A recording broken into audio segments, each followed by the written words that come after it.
Every haunted place has a story with a dark past. This is Ghost Encounters Podcast. Due to the graphic and violent nature of the things discussed on this episode, listener discretion is advised. Welcome back, all you spooky people, to the 8th episode of the first season of Ghost Encounters Podcast. This is a Halloween special. I am paranormal investigator Justin Torok. And I'm Jordan, the group scientist. And with us again today is Jordan's twin sister, Taylor Balterson. Woo! Back again! Yay! Unfortunately, Eric and Kayla could not make it to this time. But since this is a Halloween special, Jordan had the great idea to talk about Dracula.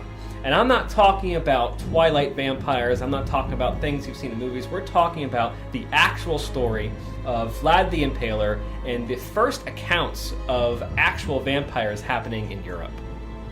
I just want to do a quick shout out for my friend Stacy at work. She gave me this idea. I don't know your new last name, Stacy, but Stacy Eckert gave me the Transylvania books and all this stuff for me to get this idea for us. That's awesome, that was nice of her. Mm-hmm. Thank you, Stacy. Thank you very much, Stacy. Yeah.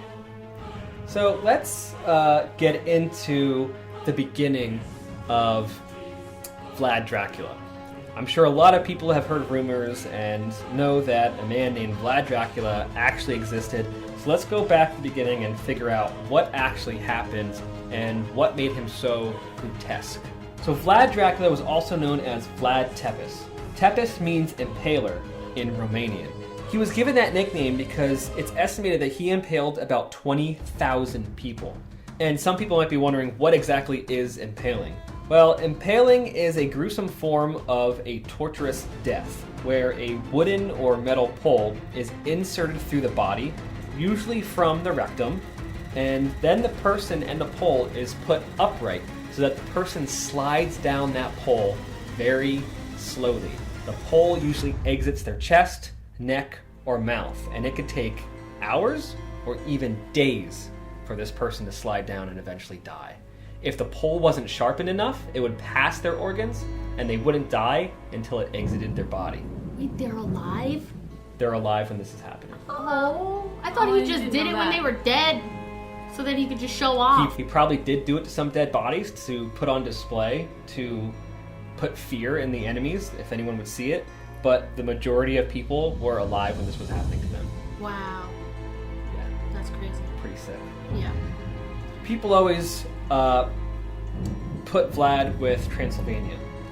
With the time Vlad was alive, he was never ruler of Transylvania. What people have to understand is the area that makes up Czechoslovakia, Hungary, Romania, and other surrounding places, things were very different back then. There were many battles going on, fights over land, fights over religion.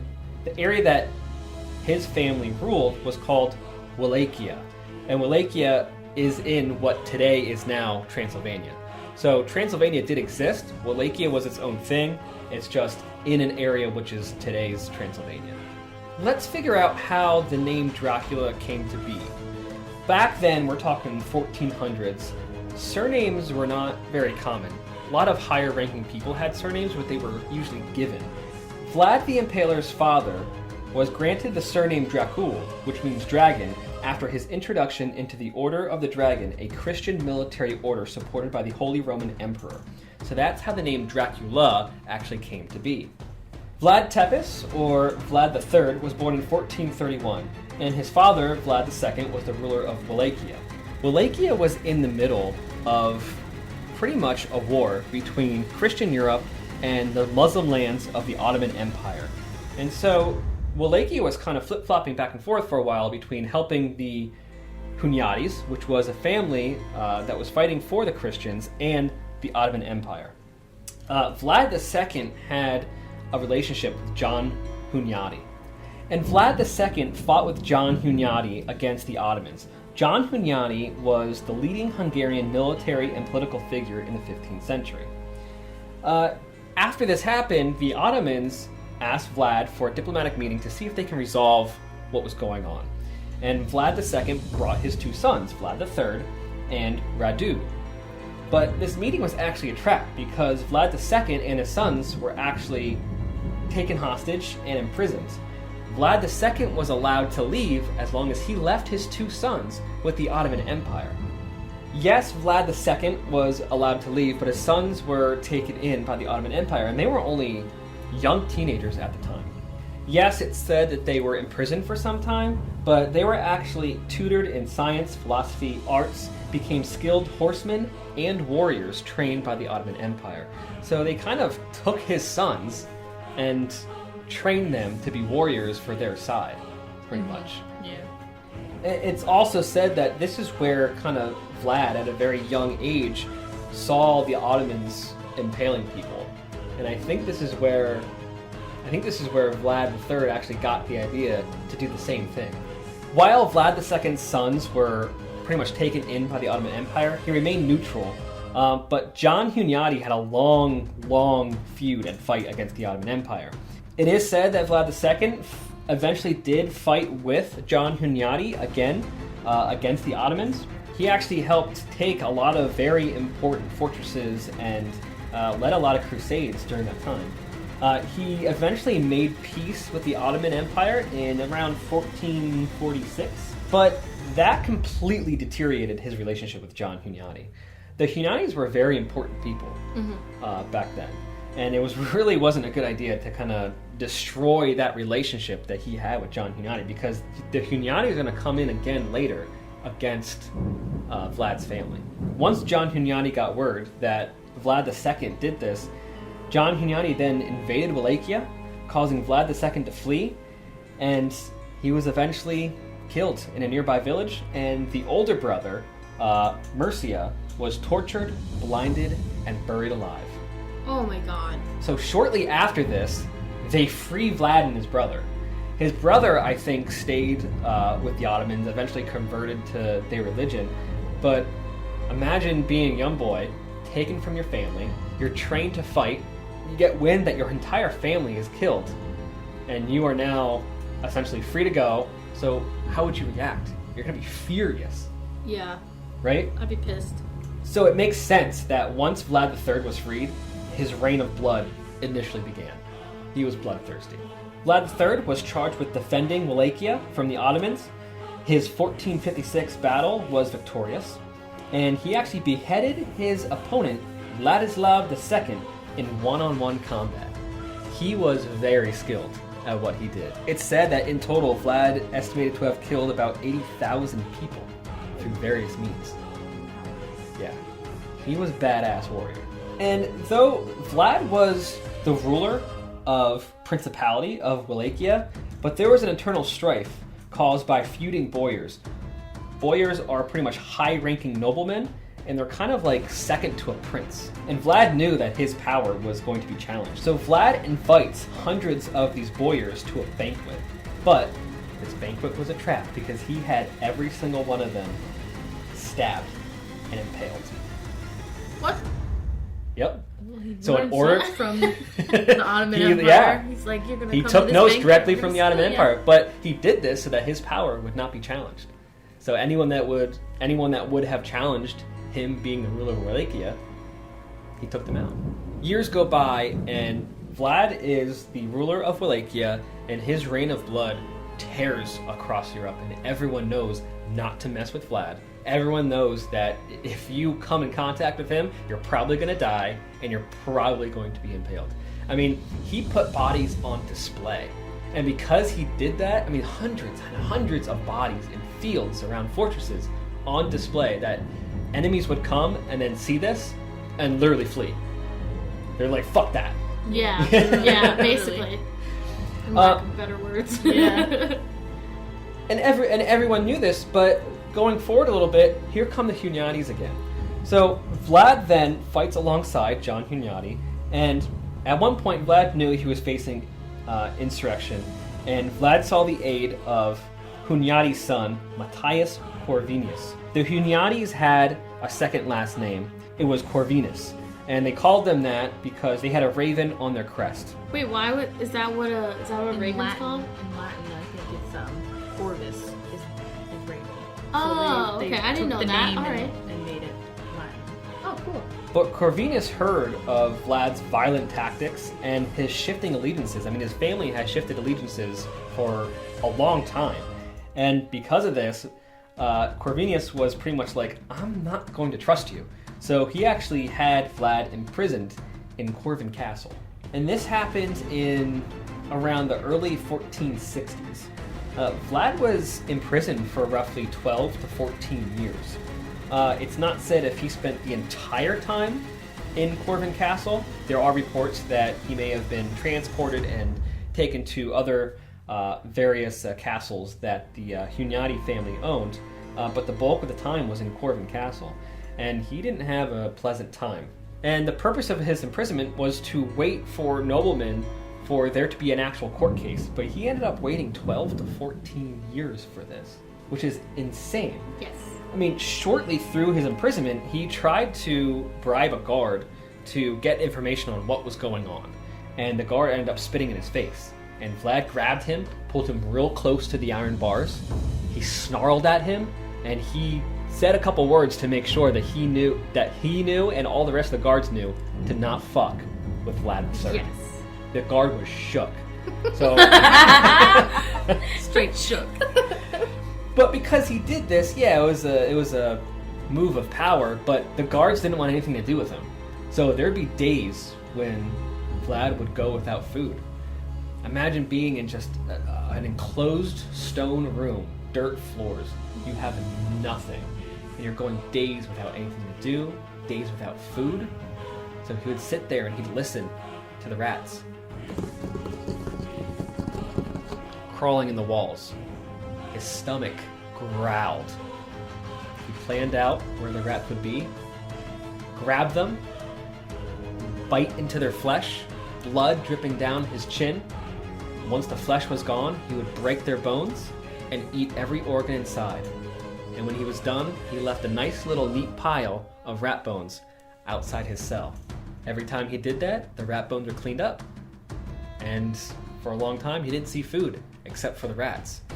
I mean, I'm sure they were like, well, that's one less problem we have to worry about, one less mouth to feed. True. Right? Yeah. But this probably where... Oh, and he's helping with the rat. Yeah.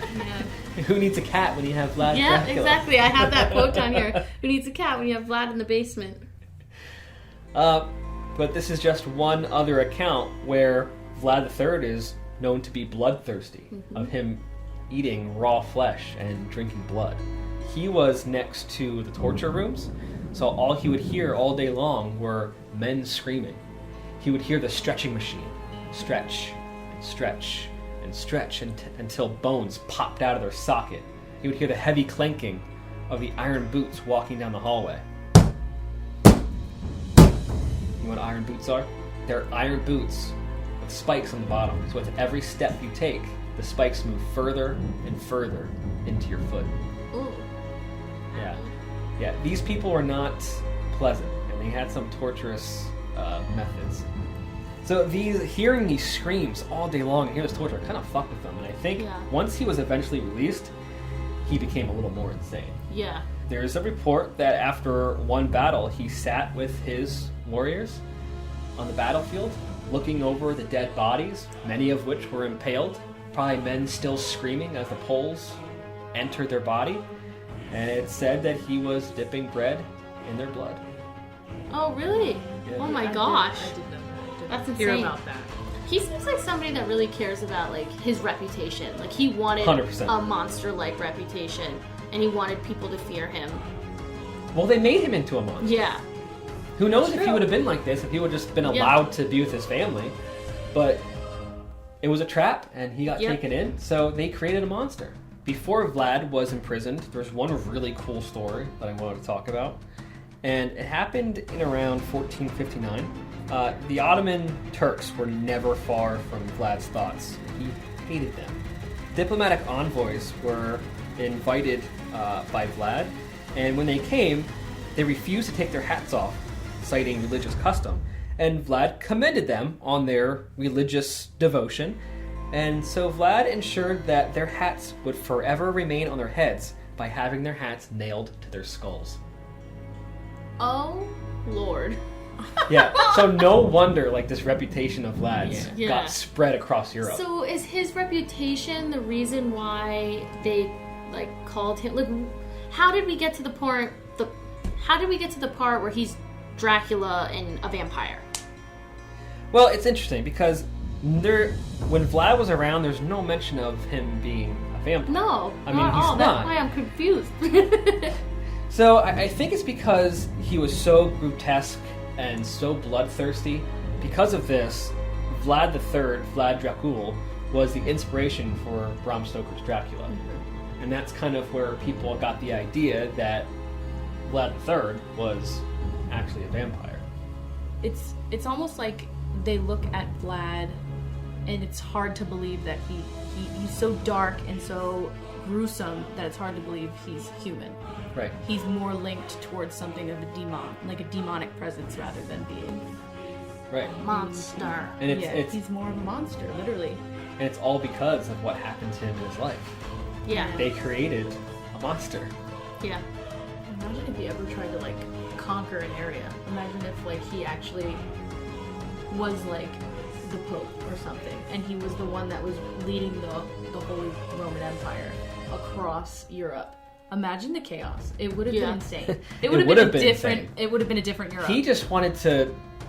Or if he stayed with the Ottomans. Who Right. even knows if Christianity would be the same like it is today? Correct. Like the Ottomans, like Muslim would have been like everywhere. Instead of Christianity. But he just wanted to rule Wallachia. He just wanted to have his own territory and be his own thing. But he kept being pulled in different directions, and it sucks. Poking him. But speaking of the Pope at the time was Pope Pius II, and he was actually very impressed with Vlad's skills and battles. Vlad was released from Corvin Castle around 1475-ish. Dates and stuff are kind of off by a couple of years because records weren't really well kept back then. But the only reason that he was freed was because he had to agree to fight for Corvinus against the Ottomans. And Jordan, I think you found some interesting facts about Corvin Castle. Yeah, actually, it's where they filmed that movie, The Nun. I mean, I've never seen it, so I wouldn't be able to tell you that, but I read that. It's pretty freaky. Yeah. Well, I know she's scary looking Yeah. and ugly. But the actress is really pretty. Like, if you look up the regular actress, Yeah, she's normal looking. Yeah. Obviously. Yeah, it's said that Corvin Castle is one of the most haunted places in the world. Yeah, apparently it just, like, looks creepy. I know that Corvin Castle had, like, upgrades done to it, but it used to be apparently, like, a really, like, gothic, dark, doom and gloom place. Yeah, it had a lot of Gothic style architecture to it. Yeah. And I know there was some talk that, like, in the novel Dracula, that he based it more around Corvin Castle than Vlad's castle, which I don't remember the name. So Bran Castle. Yeah, Bran let's talk Castle. about that for a second. Bran Castle is always said as Dracula's castle. It's in Transylvania, but after all this research and after studying Dracula for many years, there are no ties at all with Vlad III and Bran Castle. Yeah. None. There is stuff floating around that when he was being transported to other prisons, that he may have been imprisoned in Bran Castle for a couple months. Other than that, that's it. So people speculate that Bran Castle was the inspiration for Bram Stoker's Dracula. Yeah. And that's kind of think where this whole tie-in comes in with Vlad III. There's just so much information and so much, like, different spins on everything. It's kind of hard to figure out how to put it in a timeline, how to figure out years and because the documentation. records were not well kept back then. So you read one article and it says this year, and you read another article and it's like 3 years off. You know. Yeah. And it's hard to kind of, everything's always all over the place. You kind of gotta read everything and then piece it together in a nice timeline story. And even though he was pretty badass, he eventually came to an end. I think it was around 1476. He marched another battle against the Ottomans, but they were ambushed, and Vlad was eventually killed and beheaded. His body was cut up too, but they only sent his head to the Ottoman Sultan. That's right. I thought he was gonna come back. Probably cut him up for a reason. And when Imagine that when ghost walking around Corvin Castle. I wouldn't want to meet him. He's probably still eating rats. that's the story of Vlad Dracula, or Vlad Tepes, or Vlad III, all of his names. But there's no mentions of the word vampire or anything like it in that time. I think we have to jump forward to like the late 1600s, early 1700s, when we start hearing about stories of vampires or words that mean vampire. If we stay in the area of Transylvania, Romania, there's a word that's actually still used today, strigoi. Strigoi is pretty much a word for a vampire. It's someone risen from the grave. They have abilities to transform into other animals. They can become invisible, and they gain vitality by drinking the blood of their victims. I believe the first account of strigoi was in the late 1600s. Giurgrando, 1579 to 1656, died due to an illness. 16 years after his death, he would arise from his grave at night and terrorize his local village. He would knock on the door of a house, and someone living in that house would eventually die a few days later. He also appeared to terrorize his widowed wife in her bedroom and was described as smiling and gasping for air as he looked at her through the window and then eventually sexually assaulted her. Father Giorgio, the one who helped bury him, he held a cross to his face and survived the account because of this.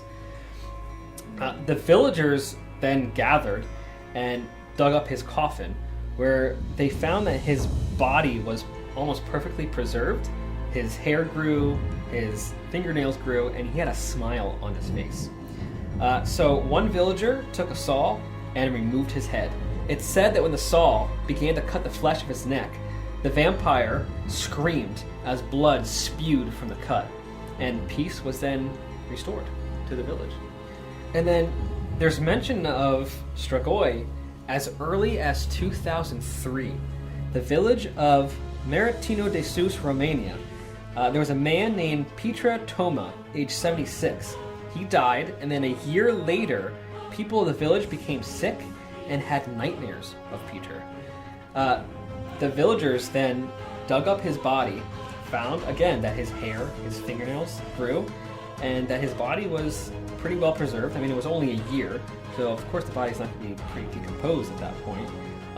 So what they did was they actually cut the heart out of his chest, grilled it, prepared a potion from the ashes, and everyone who was sick drank that potion, and apparently they were healed. And the villagers that did this to this man's body were never charged, and this was as early as 2003. Yeah. Story sounds very familiar. As a scientist, do you know how long after death your hair and fingernails and stuff continue to grow? Well, it's actually a myth. They do not grow. They don't? They do not grow, no.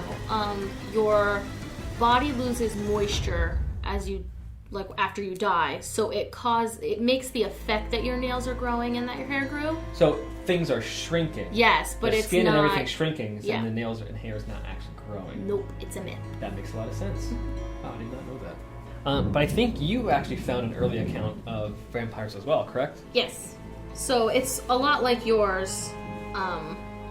It's in a village in Serbia. Before we start that, though, is there like a reason, do they have maybe talking out of my ass here, but that permafrost or something? Is their grounds really cold, underground super cold compared to here or anywhere else?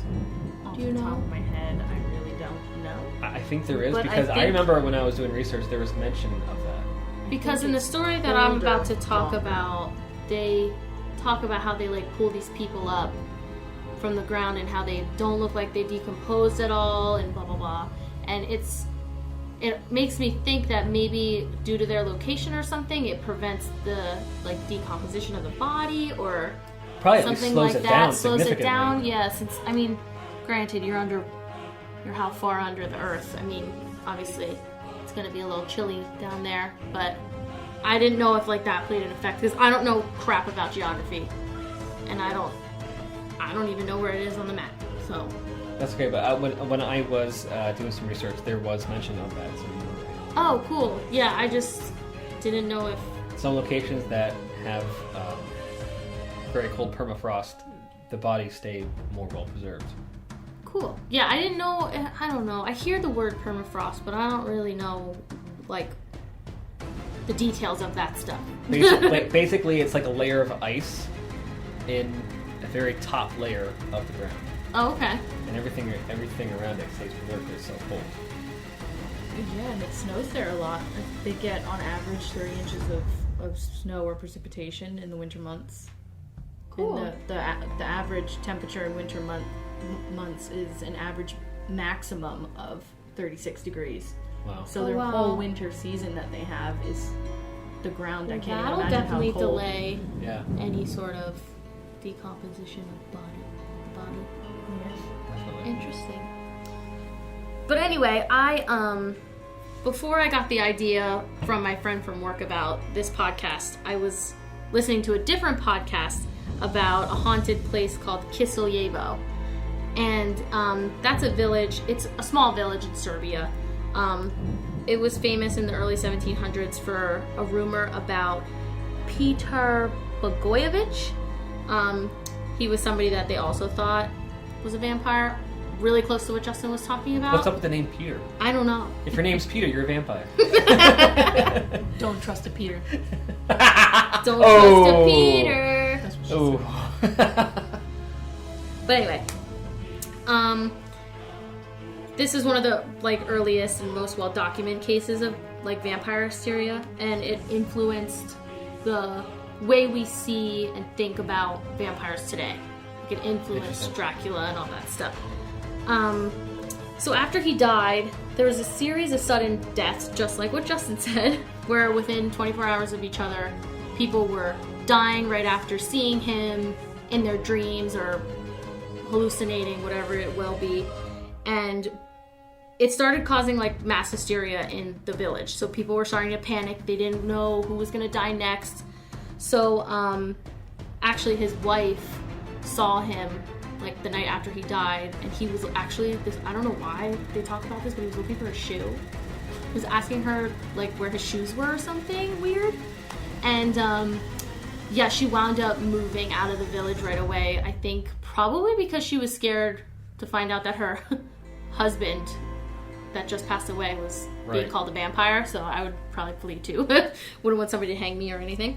But then there were other legends about him returning home to his son, and his son refused him to come in because he knew that he was dead and everything. And apparently it pissed Blagojevich off, and he killed his own son by drinking his blood.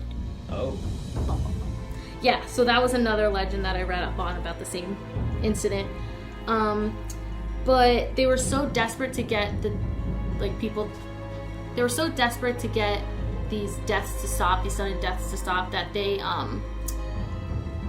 tried to get permission from I don't remember who exactly, but they tried to get permission from somebody to come and help them. And I want to say it was the Austrians or something, to come help them with this vampire problem. And the leader of the village, I don't remember his name, but he wanted to wait, but then they were panicking. These people were going nuts, and basically they were going to do it with or without him at that point, and they made him pull the body up to see if he's in there, to make sure he was all right. But then when they pulled him up, they wanted to make sure that they checked for signs of vampirism, and they found out that he was not really decomposed, like we said. Hair longer. It looked like there was fresh skin. They keep referring to it as newly shed skin or something like that. Okay. So basically he looked prim and proper, like he was still living in the grave. And I guess from that they staked him. Oh, okay. And it's funny because I always thought, after reading about this place, I always thought that they just had to stake them and run away, and they would burn and blah blah blah. But they really staked them while they were in their coffins to keep them in place. I didn't think of it in that way. Oh, to keep them in place. They stake them to keep them in place so they don't raise from the dead. Interesting. Which I didn't know that, so I thought that was a little cool fun fact when I was reading. But yeah, so supposedly this led to the vampire craze of the 18th century in Germany, France, and England. Yeah, so they all kind of followed each other. And yeah, there was a vampire craze for a while, and people feared it severely. I mean, people even you you can look at old graves in Europe and you can see iron bars over graves. Yeah. They feared it so much. Yeah, and they got into this whole thing where the corpses were beheaded and burned right away. Like, most of the time they didn't even want to keep them. Right. And they also, which I thought was really cool, which is what we should all do, and not trash the cemeteries.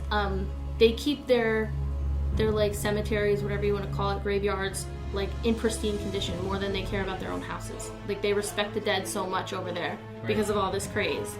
I thought that was really cool because you know, sometimes you think about like cemeteries and sometimes you walk through them and see garbage or people hanging out there at night and whatever, being stupid. Right. We definitely didn't do any of that back then. Yeah, no. You'd probably get shot, or I don't even think they had guns. You'd probably, something bad would happen. Right. Definitely, they'd be mad. You'd get charged with something. That's interesting. The story is kind of similar. And Yeah, it's similar. It's very weird that we're seeing a similarity in different places throughout roughly somewhat around the same time. Yeah. They also have a lot of traditions that they still follow now. Okay. So it's like almost mandatory to watch and make sure that the corpse is okay for 24 hours.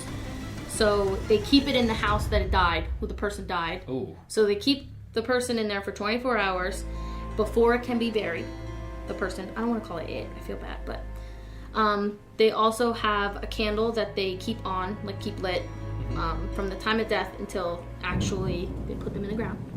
And then this one was weird to me. They put gunpowder in the casket to repel evil.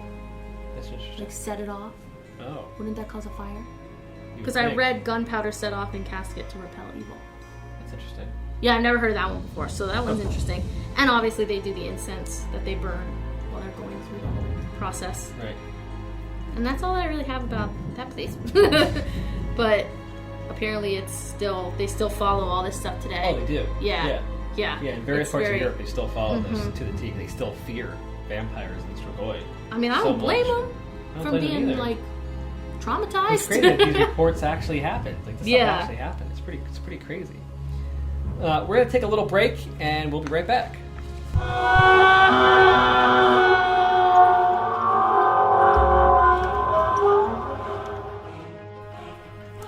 Ghost Encounters Podcast is sponsored by the Eric Ledbetter team with Iron Valley Real Estate. Contact the Eric Ledbetter team for all your real estate needs. Visit theericledbetterteam.com. Also sponsored by Phoenix Fire Media. Bring the heat to your competition with expert marketing, photography, and video production. Visit phoenixfiremedia.com. If you are enjoying the Ghost Encounters podcast, hit subscribe. Follow us on Facebook and Instagram at Ghost Encounters PA.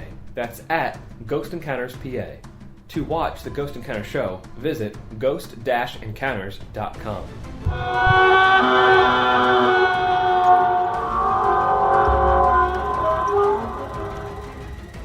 So you mentioned some traditions that they did. So the people that believe in Strigoi have some traditions of their own. Oh, cool. And there's actually written down of how someone becomes a Strigoi. You're either the seventh child of the same sex in a family, or you live a life of sin, you die before marriage, you die by execution, you die by suicide, or from the curse of a witch. Ooh. That's how you can become a Strigoi. Wow. And there are ways to prevent Strigoi. You exhume the Strigoi, pretty much just dig up the body. You remove the heart and cut it in two. You can drive a nail into its forehead. You can place a clove of garlic under their tongue, or you can place them face down, making sure that they never wake up, and if they do, they go right to the afterlife. Oh. So this is actually the first mention where garlic comes into play. Yeah. Because it's said, in stories today, vampires, garlic repel vampires. So this is kind of the first notion of garlic with vampires. And I know there's actually even a body that you can see of a skeleton with a stake driven into its either chest or neck, and it has like vampire-like teeth. I know I watched an episode of something. Do you remember where that was? It was in Bulgaria. Bulgaria. And I think it was one of Josh Gates' episodes, right? Yeah, and the stake that they used was like a part of the plow. Oh, interesting. So they actually like staked him in the ish. Right. It was like the neckish, chest kind of area. Yeah, because they believed it was a vampire. Yeah. And they did rituals so that it wouldn't rise up. Yeah. I think it was Josh Gates. They were actually able to take a sample, and they found out that this skeleton actually had a disease. I forget what the disease is called. I know they call it. They nickname it the vampire disease. I think Jordan can shed a little more light on this. It's called porphyria. Porphyria. I feel like that's how it's. I hope that that's how it's pronounced. Porphyria. What does it do? Well, there's two types. So when I was trying to do some research on it, there's acute, which affects your nervous system, which we're not going to be talking about, by the way, and cutaneous, which affects your skin.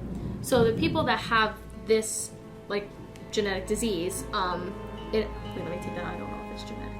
It may be genetic. So people that have this disease basically can't go out in the sun. Like, if they're sensitive to sunlight. Yes. If they go out in the sun, they could blister. It could cause permanent damage to them, and it just makes them really, really red and painful in the face and arms and wherever is exposed to sun. Yeah. Does it do anything else? So I have a little background on it. The disease disrupts the process that produces heme in your blood cells. I'm not sure how much you know. Well, heme is essential component of hemoglobin in your blood. So red blood cells contain hemoglobin to allow transport of oxygen through the body, which you probably know. But when the heme gets disrupted, there's actually a name for that, and it's called porphyrins. That could be wrong. I could pronounce that wrong. But it correlates to what the disease is called. What's interesting about this disease, especially, well, I have the full name of the disease. I like to just call it PCT for short, which is Porphyria cutanea tardae.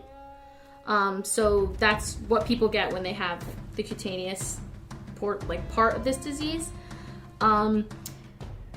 It's characterized, like I said, by extreme sensitivity to sunlight, exposure to sunlight. PCT causes really bad redness, swelling, which they used to say in these old stories that we're talking about, that they refer to them as like looking almost like a mosquito that just engorged on blood. So that would be a good... That makes sense. First off, it's really red. Second off, it's bloated. So that's another kind of scary thing. I feel like people would definitely look at people and be like, you're a vampire. Just from that. Yeah, you just suck blood. Yeah, right. Like you freshly drank. So it also causes the skin to become really fragile and change color. What's weird to me is it causes excessive hair growth in the affected areas. Interesting. Yeah. And it causes your urine to be red or brown. So back in the day, imagine if you're peeing blood. People are probably like, you're out there drinking blood. Yeah. So the only treatment for that is to reduce sunlight exposure and reducing iron in the body, which is to draw blood, get your blood drawn. Right. There is medication for it. I'm not really sure how in depth they go with medication. And people, obviously, that have this disease need to take a lot of vitamin D because they're not in the sun at all. Right.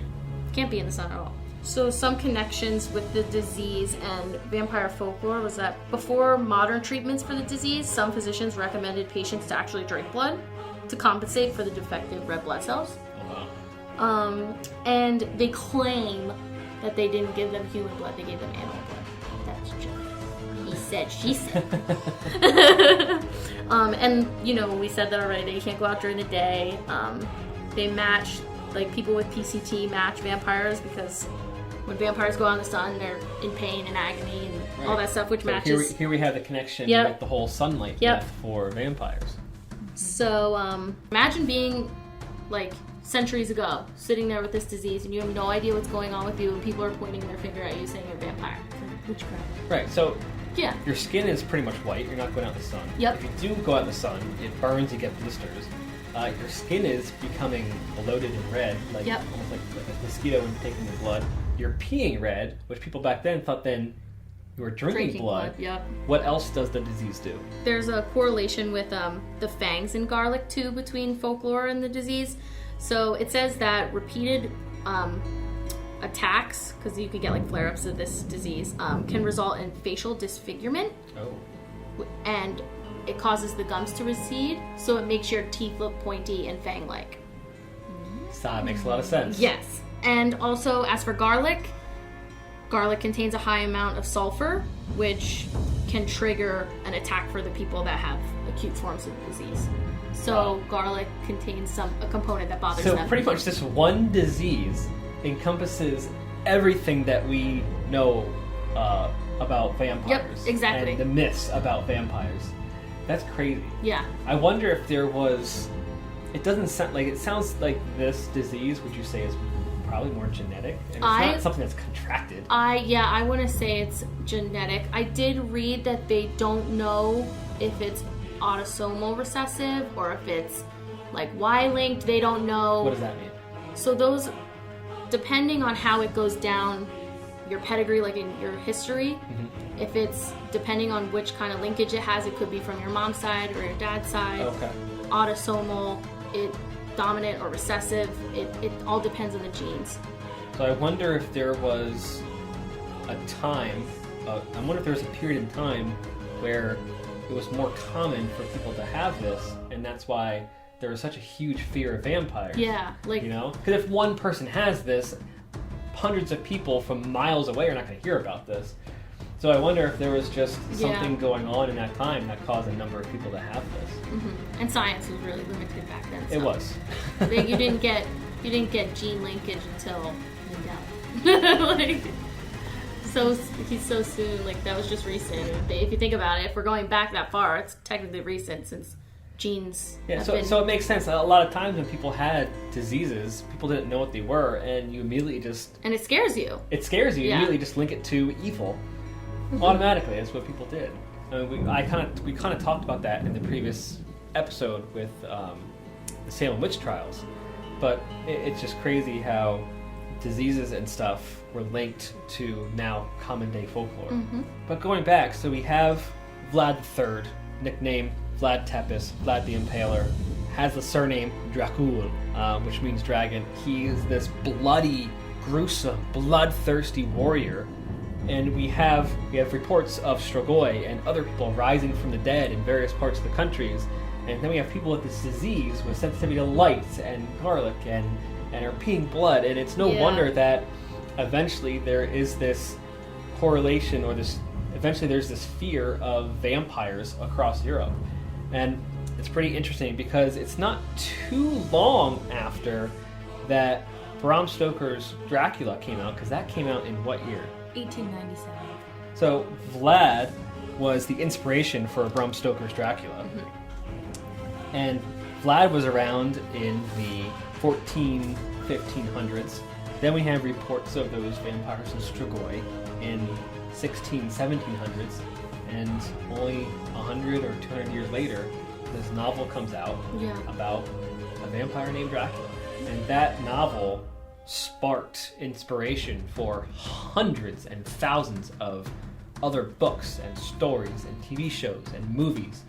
It's kind of an icon for evil. It's an icon for Halloween, which is why we want to do this episode, publish it out on Halloween. It's very interesting how all this stuff kind of comes together when you start digging into all this research to figure out where did vampires come from and how did this come about. Those are all the stories that we can find of how vampires came to be. And there's so many modifications to it. Like, so many different authors have interpreted their own and made their own vampires and stuff like that. Like I was doing research on verbena, which in the Vampire Diaries they call it vervain, which is, I don't know if it's a genus or what it is, but I like that they included that because it is used in Bulgaria. To what, prevent or stop vampires? Yep, to keep them in their grave. So they put the plant or the flower, I don't know, around the grave so that they can't come out.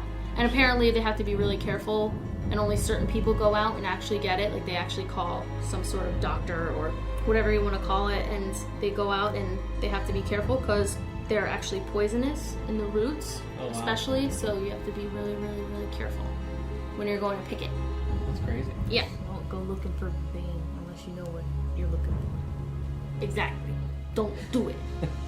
And we have the typical, Count Dracula high in his castle, wears a cape, and is all white and creepy. One of the OGs, Nosferatu. Yeah, that's actually a pretty cool story. I love Nosferatu. I love it so much. I watched that in a Chenzi's class, high school. Shout out to Mr. Chenzi, I Shout know you're out. listening. Yes.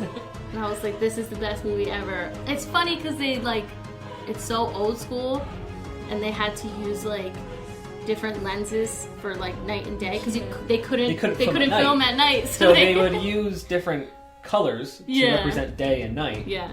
And it's a silent film for those of you who have never watched it, but it's kind of the first film that ever came to be that had to do with Dracula or vampires. And I remember you were telling me that the guy who plays Nosferatu, didn't he stay in character the rest of his life? Yeah, he Insane. kind of adapted the character, and he almost stayed creepy.